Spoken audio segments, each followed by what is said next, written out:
nga idaghang magpatabang nako nga magampo aron mulampos ang ilang negosyo nga dako unta og halin, daghan unta ang customers nga mopalit sa ilang produkto niya.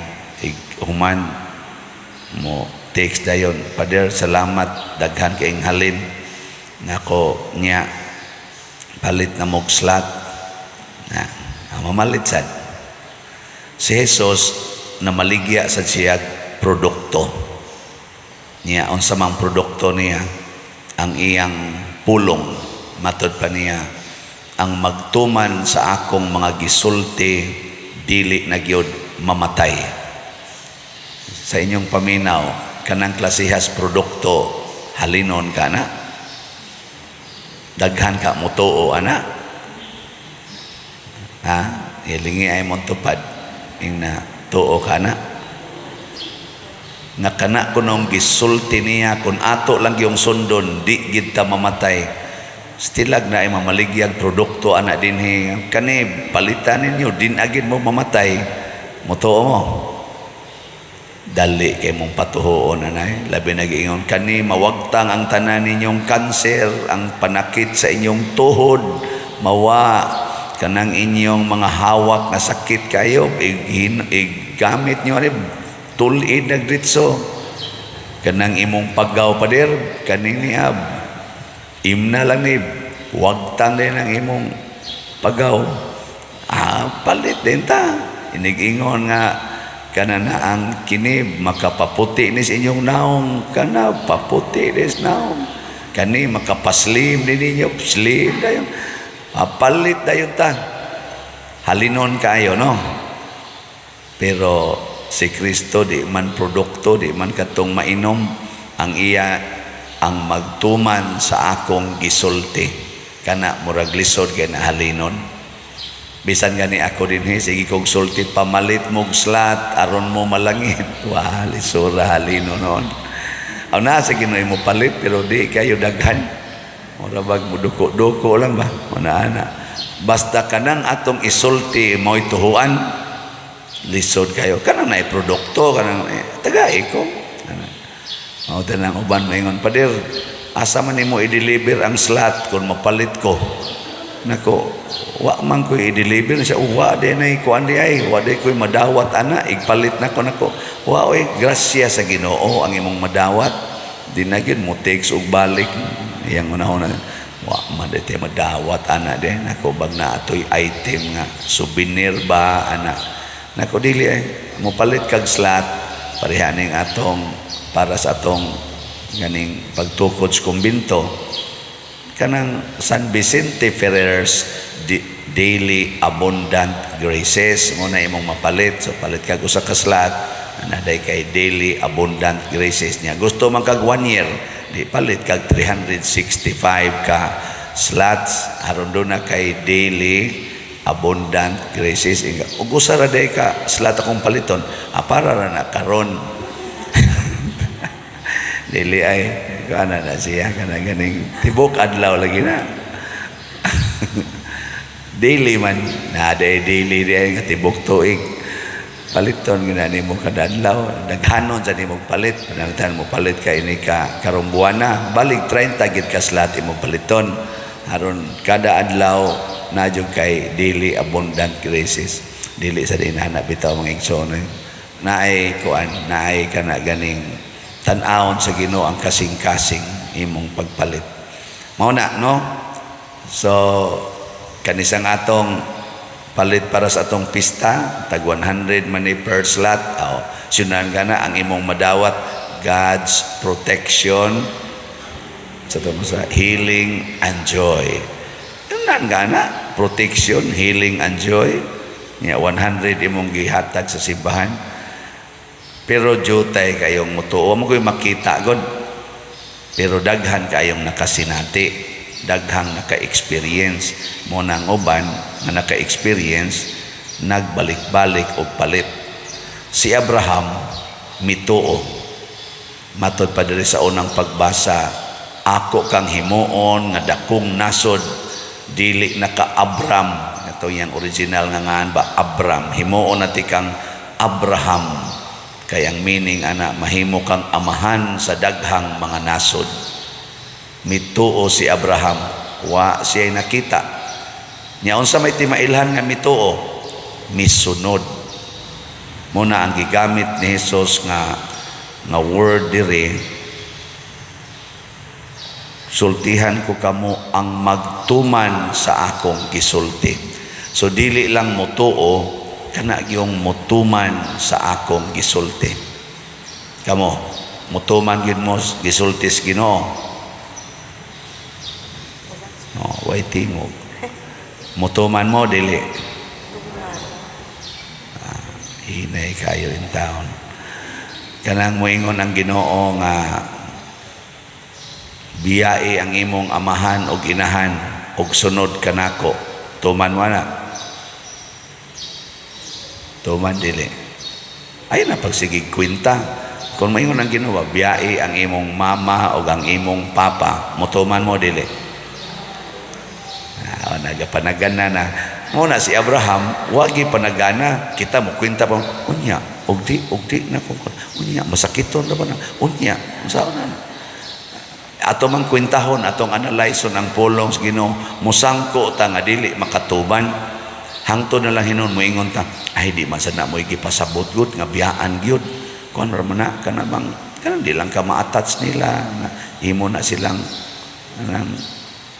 o mamatay, di ka mag-uol lang, babag kang mamatay mo, magunay pasabot anak god. Mangita kita rason aron di lang yun matuman nato ang pulong sa Ginoo. Di na mao inigingon biyai mo mga magpapa, Ginoo mo nagsulti, biyai dayon.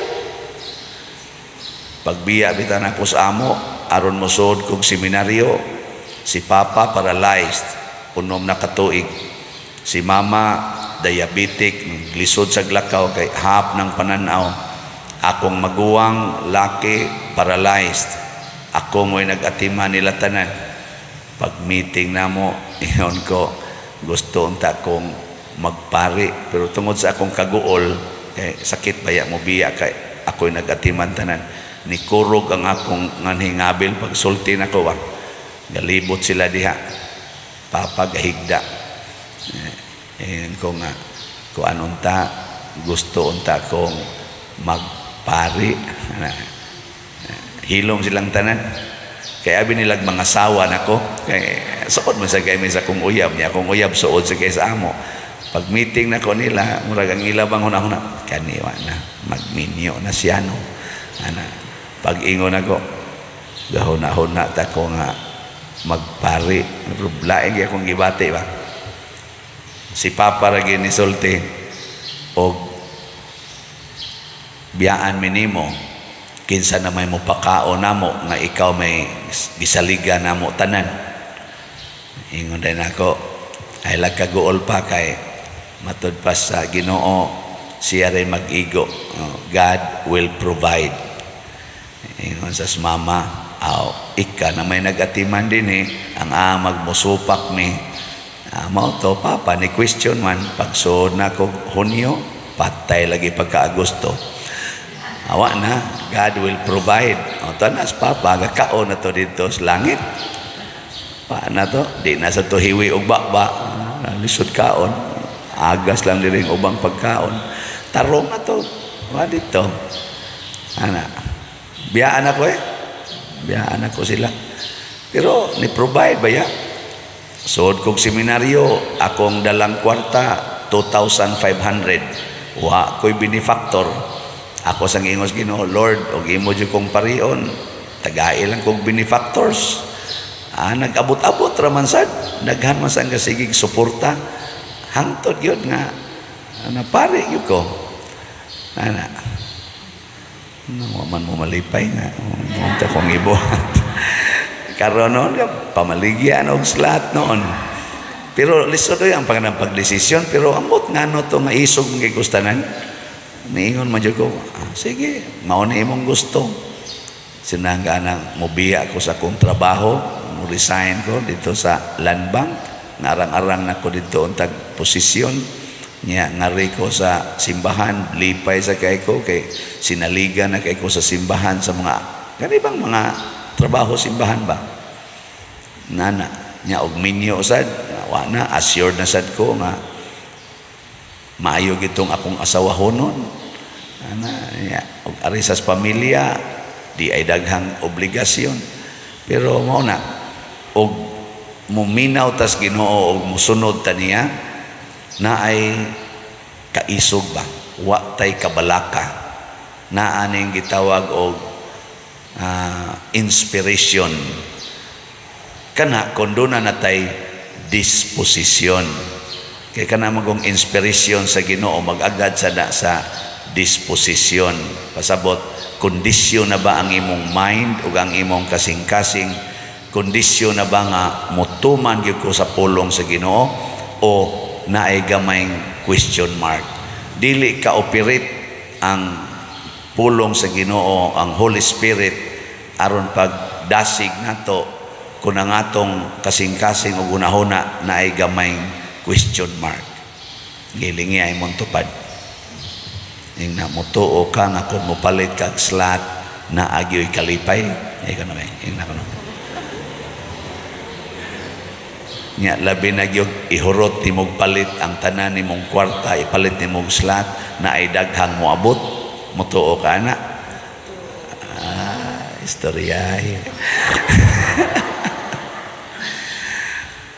kun ang tanan nimong bahandi ihatag nimo sa mga kabos nga naay daghang moabot nimo siksik liglig umaapaw matud pa ni Kristo tuo mo ana o mutuo pa mo wagi doon tamo magkinihaay anang yuta magkinihaay anang utang siging lalis anang mga kural sinigahay mata na tungod anang mga kabilin pastilan ka mga buangon gyud nato no mao na nindot kay mutuman ta sa sugo sa Ginoo sa atong side naay gamayng question kung mutuman bata pero sa side sa Ginoo human siya musaad matud pa sa atong tubag sa Salmo unsa iyang ingon ang Ginoo nahinumdom sa iyang kasabutan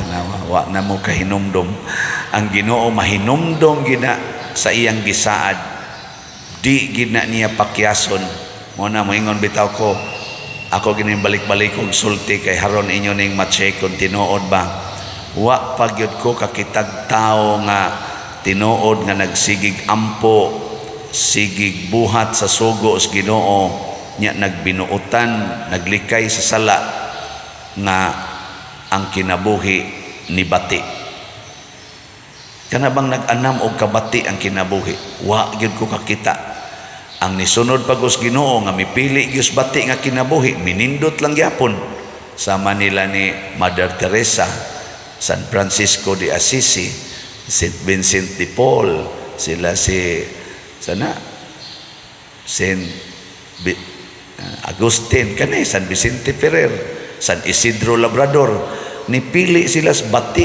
nga kinabuhi bisag naa gid untay option nga monindot pero bisan pagipili nila ang pinakabati ninindot lang yapong kinabuhi nila kay nganuman ang Ginoo na hinumdom siyang kasabutan samas gisulti ni Abraham kung inyong tumanon og sa imong tumanon og sa imong mga kaliwat ang akong mga sugo ako gibong himuong labing dako nga nasod mabungahon og dili mohunong ang inyong matapos ang imong gingharian maunay saad sa Ginoo nato na kung mosunod lang kita niya sama sa paghigugbas kaaway pagpasaylo nga way limit kana gyung pagpaubos kanang pagsigig alaga dili magsigig sugo kung tumano na nato tanan pasti lang ninduta gyud kinabuhi karon daghan manggamo pagkapait kinabuhi pader tungod aning gubat tungod aning krisis tungod aning mga problema karon pait kay tanan pader mura na kog mabuang wa na jud koy kadasig nakwa usaray sulbad na sunda ang Ginoo sa tanan niyang gisugo di ba ka mamalika sa inyo siya padagsa nako hunongan na Ikaw minyo man ka, di ka magsigig away sa imong bana. Siya na bugoy sa kina kong bana pa diri, mayaw-yawan gid pa din ako. Ayaw nagyaw-yaw. Ikaw bana naman kay asawa, di ka magsigig tan-aw sa laing babae. Parihan mo pa dir kakita sa taglain. Awa man ko'y asawa, okay ra ko. Ikaw naman kay asawa, diha natutok sa imong asawa. Pag tinarong ba, pare, sa mga kapader, wa baka magsigig puyoan ang kadato. Imo bang gipuyan ang poverty, chastity, and obedience. Yes, wa jud kay depression isip pare. Mabungahon kay kastanan, pero sige kag supak-supak, imbis poverty magdato na kag maayo, imbis chastity sige lang kag tukhang diyan kinsay available, imbis obedience masinupakod kayo. Dryness yung kang pariya ka, bisag obispo pa ka, bisag cardinal, bisan pag santo papa, basta mo supak sa Ginoo, muugag yung imong kinabuhi. Na ako din badlungag ko ninyo kung nana ko'y pagsupak-supak sa Ginoo. Pwede na ako mong supakon, pero Ginoo dili pwede supakon. Nang mo supak ko ninyo usahay nga mo ingon mo, pader, pwede bisahan ang patay kada gid gabi. Ko ayaw lang, tulo lang kaadlaw. Musupak ko ana usahay. No. Ngano man. Basig mahimong tuo-tuo na kada gid gabi misahan ang patay maluwas. Nyawara ba ginay simba-simba ng pataya katong wa pa mamatay. No. Basig mahimong tuo-tuo ba nga maghuwat lang tag mamatay kay pamisahan daig maayo. Igo na ng tulo ka misa, nya ikaupat lubong. Nya ayaw lang sa kay hayaag dugay. Kay basig gatuo mo nga haya og dugay maluwas. Dili. Ang atong kinasing-kasing na pag-ampo o pagtuman sa sugos Ginoo, buhi o patay, maunay makaluwas. Mauna nga akong supakon panagsa ang inyong request. Pero active kayo sa simbahan, mo'y namatay, kada adlaw. Kay pirmi maganin mo anay kada adlaw. Kada adlaw sa tanig misa, bisa pa ganing kaduhaon sa usa ka adlaw. Di ba? Ikaw mo diyang active kayo din kada buntag, pangamatay mo diya, di ba? Kada adlaw ta mo misahan. Kaya nga naman, ang ayan mong misahan kada adlaw, kay kada adlaw mo buhi pa mo, kada adlaw na mong niya din. Pero kanang magkita lang tag panahos lubong o kanang bunyag o kanang pista, mora na itong kita, niya ato pag yun mo manimbas gawas, niya inig kamatay, misahan kada gabi, ay lang usa. Ambot lang yun sa una. Basta ako, pwede ta mo supak sa itong isig katao, pero sundon ginatong Ginoo. Kana, haron ang Ginoo, iya sang tumanon, kaya di man gid siya malimot sa iyang gisaad kanato. Nindog ta.